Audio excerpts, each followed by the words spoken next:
pessoal, sou o professor Bruno Amorim e estou aqui de volta com vocês para resolver mais algumas questões de cinemática. Fique atento, preste atenção e mande bem na sua prova. Vamos começar então? Questão 1.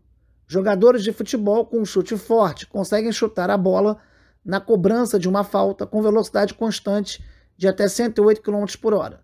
Supondo que a falta é cobrada nas proximidades da grande área, a uma distância de 20 metros do gol, e que a bola vá rente ao gramado, qual o tempo aproximado que a bola demora para chegar ao gol? Primeira questão. Nós temos uma situação clássica em que eu vou fazer uma mudança de velocidade.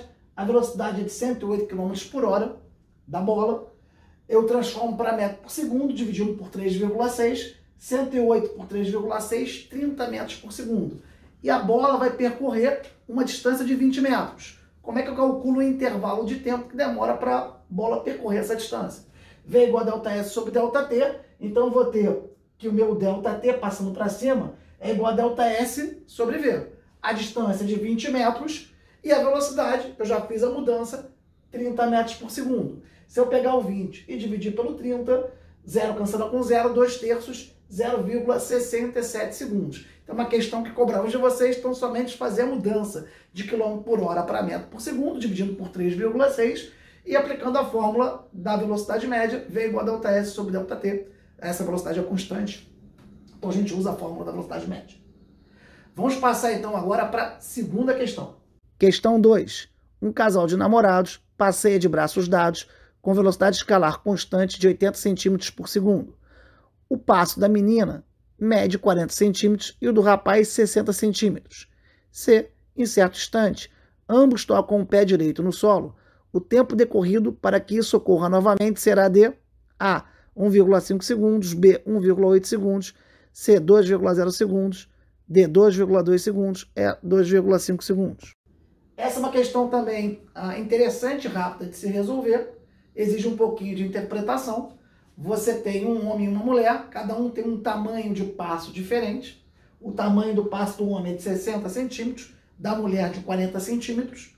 Eles iniciam, a primeira passada pisando simultaneamente alinhados ao chão e quer saber quanto tempo decorre até que os pés voltem a tocar o chão simultaneamente. Ora, a passada da mulher, se vai de 40 centímetros em 40 centímetros, ela anda 40 centímetros, depois mais 40, 80 centímetros. Na terceira passada, ela percorre 120 centímetros.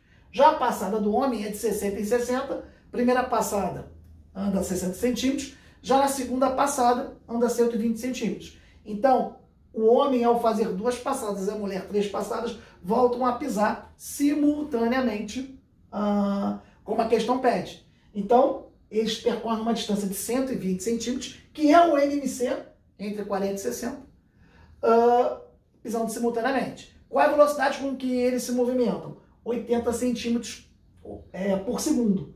Então, como V igual a ΔS sobre ΔT, se eu usar o ΔS de 120, primeiro isolando aqui, ΔT está igual a ΔS sobre V, como está aqui. No lugar do ΔS eu coloco 120 centímetros, que é a distância que ambos percorrem até os pés pisarem simultaneamente, com uma velocidade de 80 centímetros por segundo. 120 por 80, se vocês resolverem, vai dar um valor de 1,5 segundos. Estão gostando da aula? Deixe o seu comentário aí já no nosso vídeo, tá? E já vão dando a curtida. Vamos fazer agora a terceira questão, que é uma questão muito bonita, que caiu na FUVEST de São Paulo. Questão 3. Os carros em uma cidade grande desenvolvem uma velocidade média de 18 km por hora em horários de pico, enquanto a velocidade média do metrô é de 36 km por hora.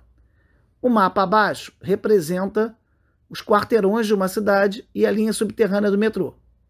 A. Qual a menor distância que um carro pode percorrer entre as 2 estações? B. Qual o tempo gasto pelo metrô TM para ir de uma estação a outra de acordo com o mapa? C. Qual é a razão entre os tempos gastos pelo carro TC e pelo metrô para ir de uma estação a outra? TC sobre TM. Considere o menor trajeto para o carro. Ele faz uma comparação, tendo um mapinha, um pedaço do mapa de uma cidade, entre um percurso feito por o trem e um percurso feito pelo carro. Tá? Eu representei aqui para vocês um pedaço da figura que vocês viram na questão. Cada bloco tem 100 metros. Eu preciso sair desse ponto e chegar nesse ponto daqui. O trem vai por debaixo da terra, o metrô, e a distância menor possível para o carro, tá, seria ele andar 1 bloco, 2 blocos, 3 blocos, 4 blocos para a direita, depois 1 bloco, 2 blocos, 3 blocos para cima. Então o carro andaria 4 blocos para a direita, 3 blocos para cima. Cada bloco tem um tamanho de 100 metros. Então a distância mínima do carro, se a mão ajudar, porque pode acontecer numa cidade do carro não poder fazer esse movimento. Ele tem que fazer movimentos distintos até chegar a esse ponto. Mas supondo que o trânsito ajude a mão, né, da rua, a menor distância possível seria 4 blocos para a direita, 3 blocos para cima, que daria uma distância de 700 metros. Tá? 700 metros. No item B, nós vamos querer saber quanto tempo demora para o trem sair do ponto inicial até o ponto final. Primeiro eu vou calcular a velocidade do trem em metros por segundo. Se a velocidade dele é de 36 km por hora, se eu dividir por 3,6, eu vou encontrar o valor de 10 metros por segundo. Então essa é a velocidade do trem. Mas também tem que saber qual é a distância que o trem percorre.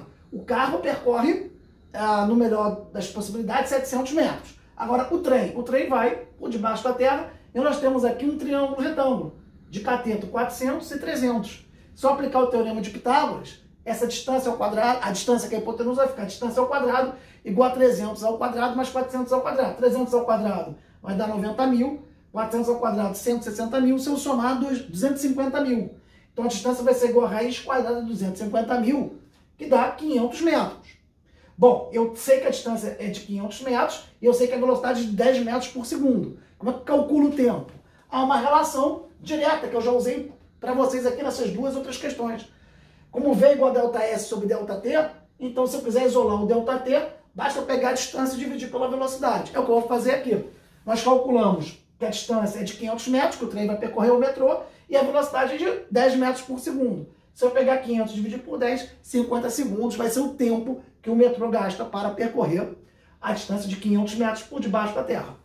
E, finalmente, nós vamos agora para o item C, que é uma questão interessante, que ele quer comparar o tempo que o carro gasta, supondo que ele percorra os 700 metros, dividido pelo tempo que o metrô gasta. Bom, eu poderia calcular, conforme eu fiz aqui, o tempo do carro e dividir um pelo outro. É um caminho. Eu vou, de certa maneira, não vou usar o resultado de 50 e vou fazer uma resolução parcialmente literal, né? Eu vou pegar o tempo do carro e pelo tempo do metrô, mas vou escrever que o T é a distância pela velocidade. Então eu vou ter aqui distância do carro pela velocidade do carro e distância do metrô pela velocidade do metrô. Nota, o T não é igual a D sobre V, a gente já falou isso antes, então eu vou substituir para o carro, D do carro, V do carro, e para o metrô, D do metrô e o tempo do metrô. Qual é a distância que o carro percorre? 700 metros. Qual é a velocidade do carro?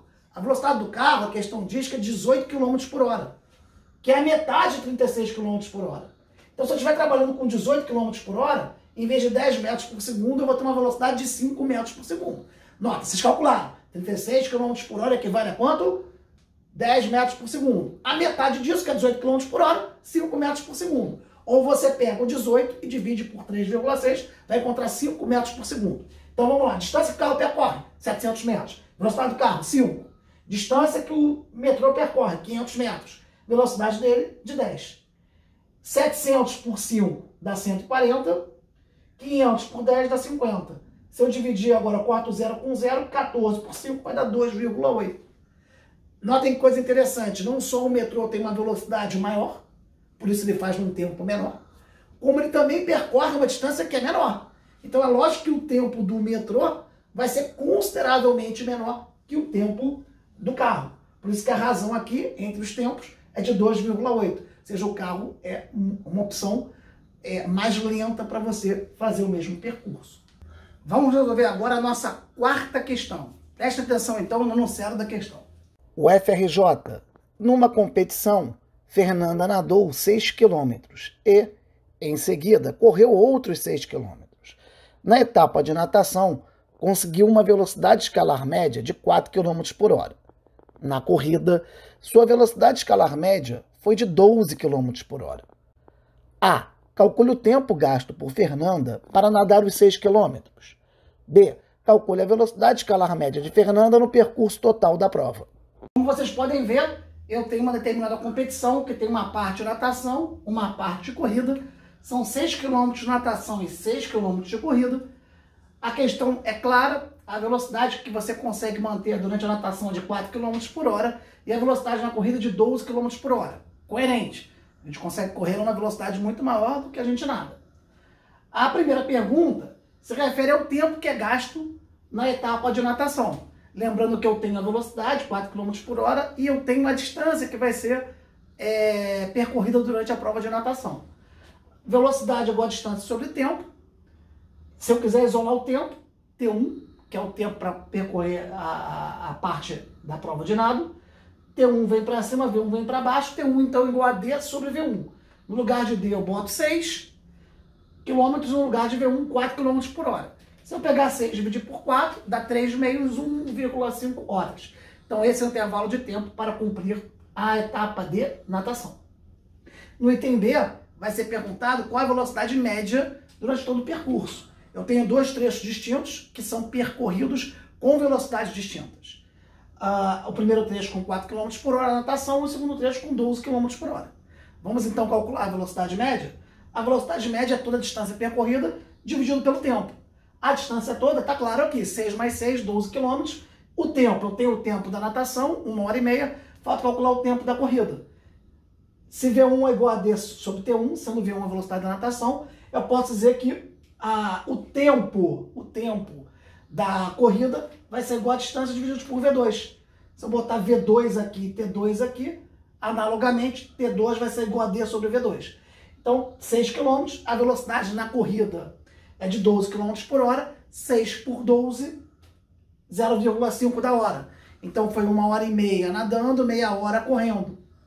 Como é que calcula a velocidade média? 12 km percorridos, num tempo de 1h30 mais meia hora, 2 horas. 12 por 2, 6 km por hora. Então essa é a velocidade média nesse circuito todo. Nota que 6 km por hora é mais próximo de 4 do que de 12. Isso porque, como as distâncias são iguais, você vai passar mais tempo com 4 km por hora do que com 12 km por hora. Particularmente aqui você vai gastar 1h30 nadando. Então, a velocidade média tende a estar mais próxima da velocidade durante a natação do que durante a corrida. Vamos agora para a nossa quinta e última questão dessa videoaula. MAC São Paulo, no manual do proprietário de um automóvel, consta a indicação de que o veículo, partindo do repouso, atinge a velocidade de 99 km por hora em 11 segundos. Para que isso ocorra, qual deverá ser a aceleração escalar média do carro? Essa questão daqui envolve o conceito de aceleração média. Preste então atenção no enunciado da questão. A aceleração média é a variação de velocidade dividido pelo tempo. Simples. Eu tenho a velocidade inicial, saio do repouso, eu tenho a velocidade final, 99 km por hora. Então a variação de velocidade, se eu sair do repouso, é 99 km por hora mesmo. Porque 99 menos 0 é 99. Eu vou mudar de quilômetro por hora para metro por segundo. Como é que eu faço isso? Dividindo por 3,6. Toda vez que eu tenho velocidade em quilômetro por hora, quero passar para metro por segundo, basta dividir por 3,6. Então, a variação de velocidade que o carro vai perceber é de 99 dividido por 3,6 metros por segundo. Eu tenho que pegar essa variação de velocidade e dividir pelo tempo. O intervalo de tempo em consideração é de 11 segundos. Então, ele tem essa variação de velocidade em 11 segundos. Eu vou pegar a variação de velocidade e dividir por 11. Divisão por 11, para fazer as contas, eu multiplico pelo inverso. Então fica 99 sobre 3,6 vezes 1 sobre 11. 99 cancela com 11, dá 9. 11 por 11 dá 1. 99 por 11 dá 9. Então eu vou ter que calcular 9 por 3,6. Posso dividir em cima e embaixo por 9. 9 por 9 dá 1. 3,6 por 9, 0,4. Para fazer essa conta, eu lembro que 0,4 é 4 décimos. Então eu divido 1 por 4 décimos e, assim como eu fiz aqui em cima, a divisão de fração eu multiplico pelo inverso. Então isso fica 1 vezes 10 quartos, que é 10 quartos. Se eu fizer a conta, 2,5 metros por segundo ao quadrado. Essa é a aceleração média e permite a gente matar essa questão. Espero que vocês tenham compreendido. Se gostaram, curtam, compartilhem, dê a dica para os colegas de vocês, se inscrevam no canal. Se quiserem marcar aula ou particular ou aula em grupo, podem entrar em contato pelo número de WhatsApp que vai aparecer aqui no final do vídeo.